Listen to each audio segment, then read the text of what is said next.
Good morning. We're here today with Miss Katrina Isidro to discuss to us the benefits na pwedeng makuha from the BPO industry, and she will also discuss to us how, at least how the BPO industry helps our government in battling unemployment, since they are providing a lot of jobs for us Filipinos. Good morning.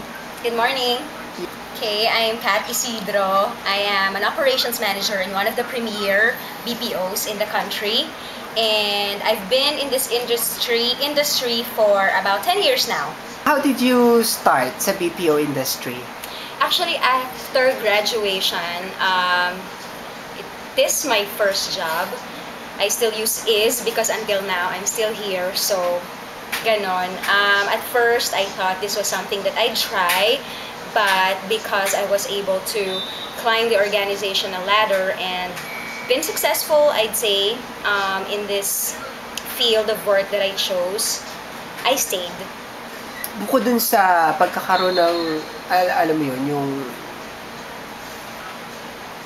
mabilisang career growth dito, ano pa yung other things that made you decide to stay in this industry? Well, I'd say that in my case, I'm fortunate not to label myself as underemployed because this is still aligned with what I studied in college, since more on communications yung course ko. So, na-apply ko siya in this LOB first as a customer service rep. So, as the frontliner dealing with the customers. So, helping them resolve their issues. And then, afterwards, hindi rin siya mabilis eh. I wouldn't say na mabilis yung career growth, but really, if you set your head onto something and you work hard for it, makukuha mo yung objective mo. So, ganun nga yung itinulong niya sa akin because I wanted to teach when I started this in this industry. Ayun nga, I got promoted as a trainer. And then, when I had a baby, after a year, yun, medyo mabilis, I got promoted as a team supervisor. Sa team supervisor post, doon medyo ako nagtagal because I stayed there for about 4 years before I finally got promoted as an account manager. So, yung question mo is, how did it help me? What are the other advantages to me personally? So, validation of self-worth is one. Kasi ever since back during my school days, I've been an achiever. So, medyo yung quest for excellence, ang drama, nandun talaga. So, nagpatuloy when I became a professional worker. Tapos, yun nga, you get to accomplish milestones in this career because you lead a certain group and rally them towards a goal. So, definitely, that's in the process, my leadership skills have been honed, including my interpersonal skills at that. Ano pa? Basic benefits na monetary. Monetary, yes. I'd still say that, well, because of my knowledge of other BPOs, basic pay or wage, ang sabi nila is talagang mas matataas out there compared to the company I'm with now. But considering the benefits, I'd still say that I am fortunate to be with this organization because of the competitive benefit package that we have. So, for example, as an account manager, I get cost of living allowance on top of my basic pay, and then other allowances such as meal, night differential, not to mention yung mga leave conversion pa, mid and end of the year. So, was it really your dream job? After graduation, did you see yourself working in a BPO industry, or you could have been into a different industry? It wasn't really a dream job per se, but I found myself, or I have imagined myself working in the call center industry because of the remuneration.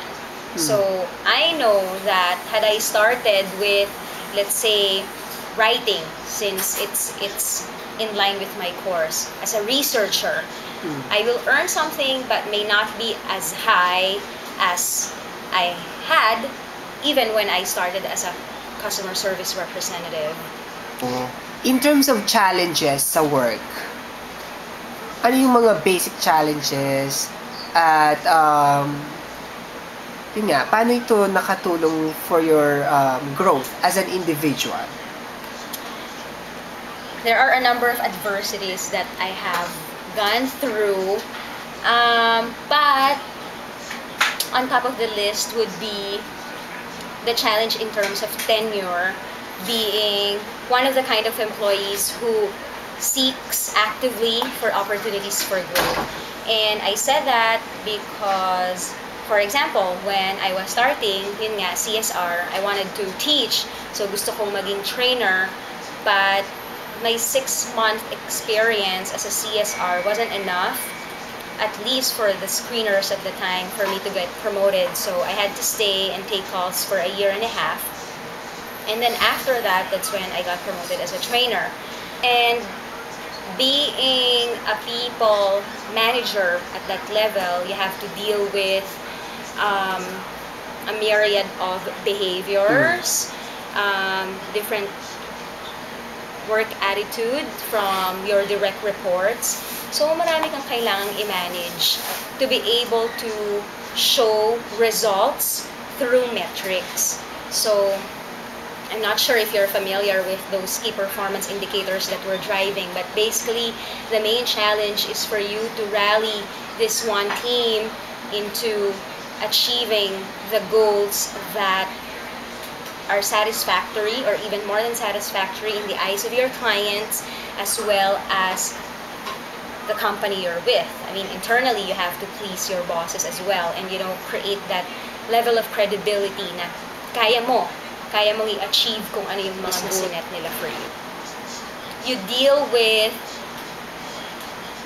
tough clients. Of course, you still deal with your bosses, this time people who are really in the upper management. So yung level of communication also changed in that hindi ka pwedeng maging high level even if you're a manager.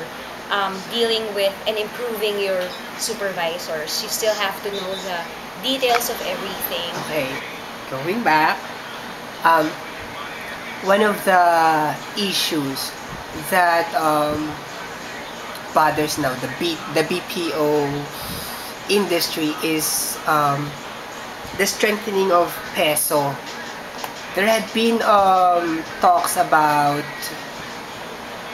the Philippine BPO industry losing ground as peso gains versus dollars.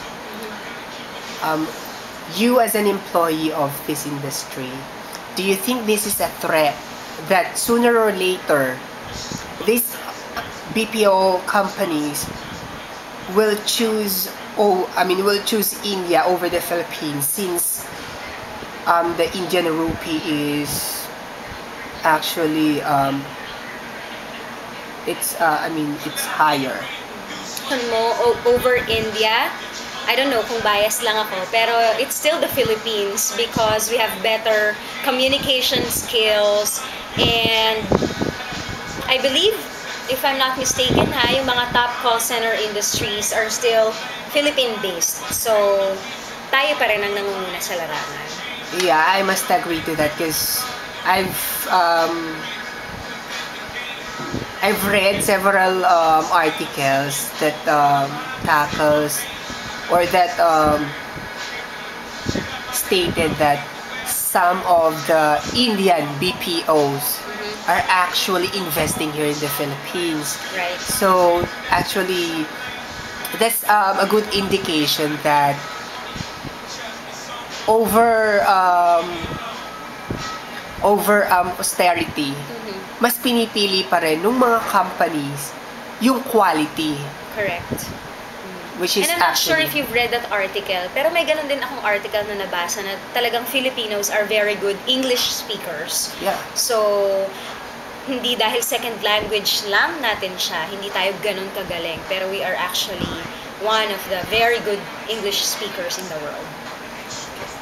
And in terms of the unemployment rate of the Philippines, because currently the BPO industry provides jobs for 493,000 Filipinos, and it is expected to increase by this year 15%.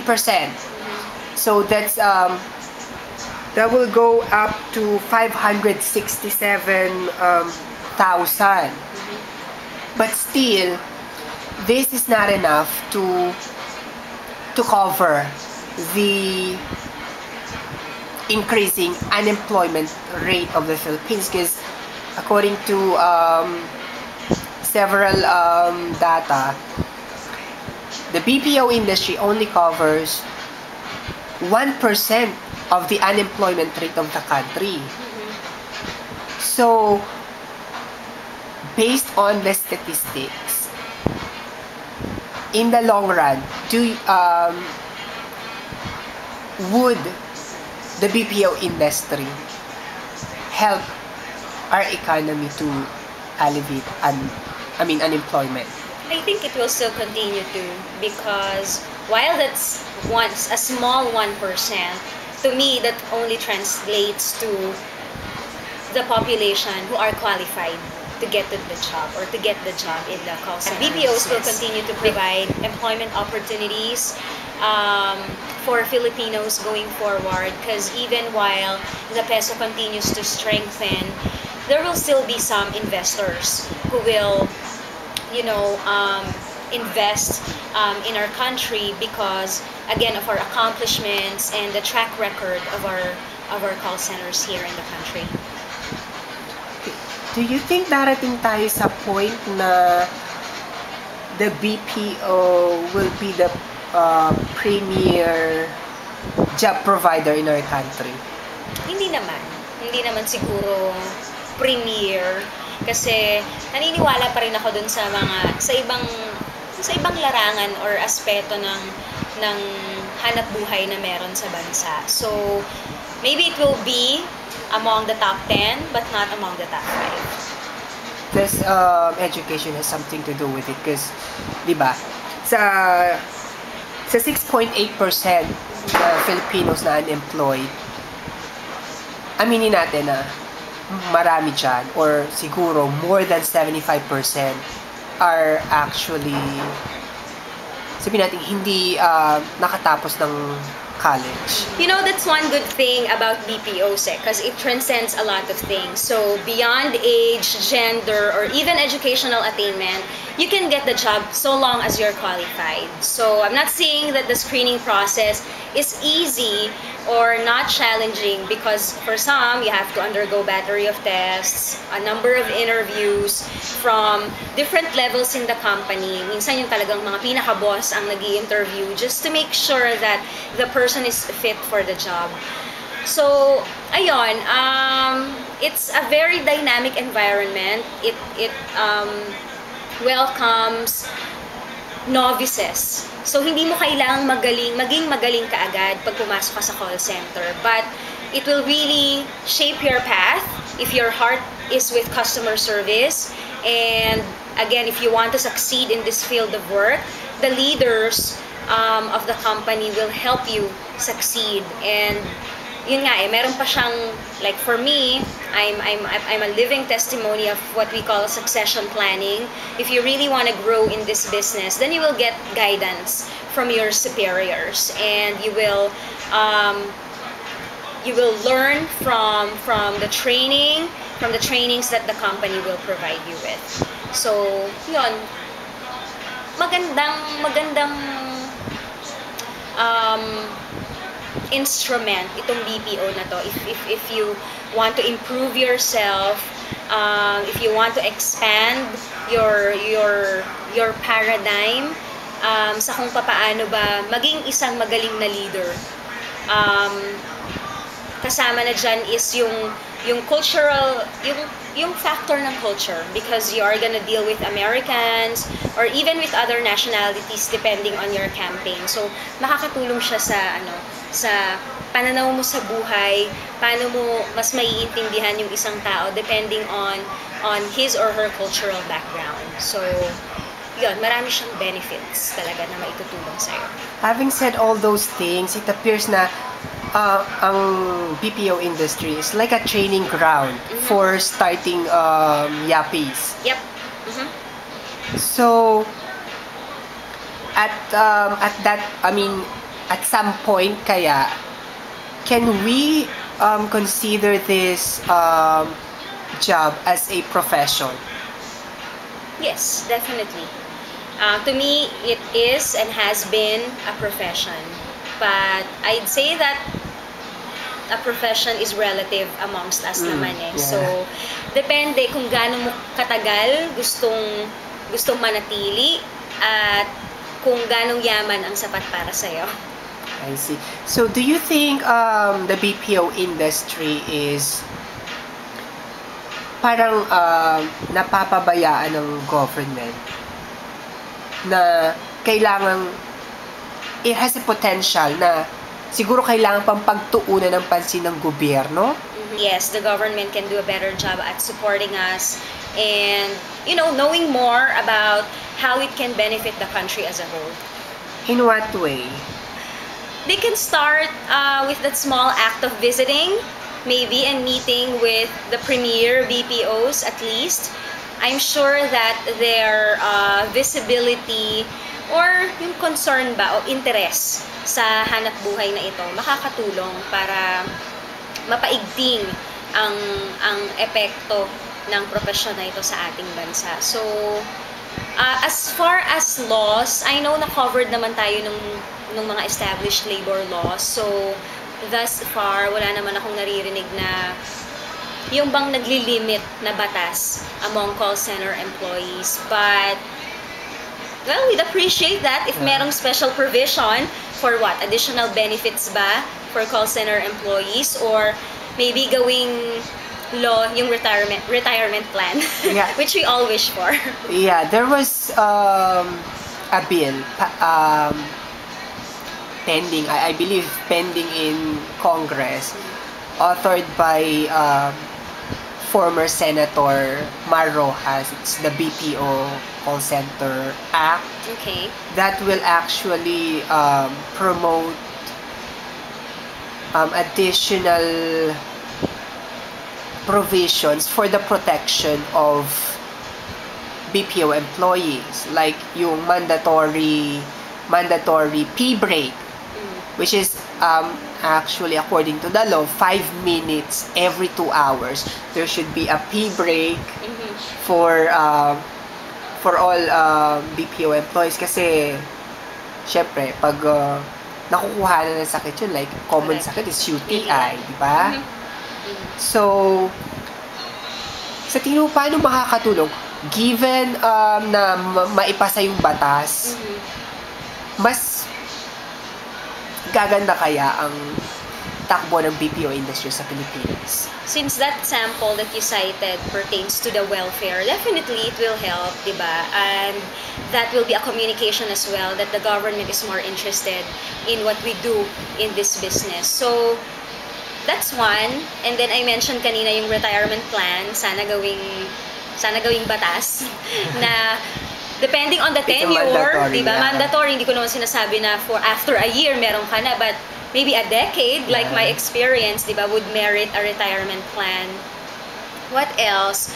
Or maybe year, over year, you get this percentage of the company share. O, di ba? Parang magandang idea yon. Kasi one of the pitfalls, I'd say, for call center employees, just by the people that I've handled so far, kung ano yung sweldo, yun ang gastos. So, parang wala kasing structure or guidance as far as saving, kasi nga yung environment is ang laki ng kinikita ko, so malaki rin yung panggastos ko. But yun nga, if the government would start helping us with programs as far as, ano ba tawag doon, financial freedom, kahit yung mga seminars lang on that, I think that will also help. Other future goals? Future goals is apart from call center is to have a business of my own. I think I mentioned it earlier during our interview that I don't really see myself in this career or profession for the next 10 years. Let's go back 10 years ago. Mhm, Fresh graduate ka. mhm, Given a chance to work for a prominent media company or any media outlet, mhm. will you still choose to be part of the BPO industry, or it will be otherwise? Having the knowledge that the BPO industry exists, I will still go for BPO.